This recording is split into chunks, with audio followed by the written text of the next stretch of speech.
तर अकोल्यामध्ये सुद्धा उष्णतेचा कहर बघायला मिळतोय। अकोल्यामध्ये मोठ्या प्रमाणात उष्णता आहे आणि यामुळे अकोल्यामध्ये तापमानाचा पारा वाढलेला आहे।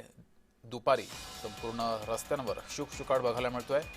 अकोल्यामध्ये 46.9 अंश सेल्सिअस तापमानाची नोंद झाली आहे। सलग 3 दिवसांपासून 45 अंश सेल्सिअसहून अधिक तापमान हे नोंदवलं गेलंय। अकोला, अमरावती, वर्धा जिल्ह्याला उष्णतेच्या लाटेचा इशारा दिलाय। ऑरेंज अलर्ट जारी केलेला आहे। त्यामुळे इथल्या नागरिकांना आरोग्याची काळजी घ्यावी असं आवाहन केलं गेलंय। अधिक माहिती घेऊया, आपल्या प्रतिनिधी वर्षा मोरे आपल्यासोबत जोडलेले आहेत। वर्षा, तापमानाचा पारा वाढलेला आहे, त्यामुळे सध्या अकोल्यामध्ये काय स्थिती आहे? नागरिकांना कशा प्रकारे स्वतःच्या आरोग्याची काळजी घ्यावी असं आवाहन केलं गेलंय?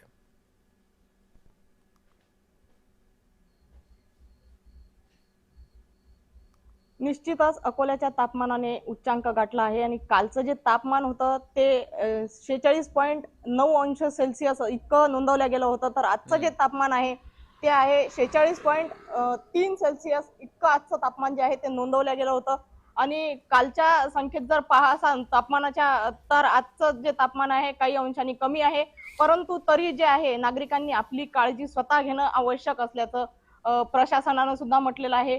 काम असेल तरच घराच्या बाहेर पडा आणि स्वतःची काळजी घ्या असं प्रशासनाने म्हटलंय।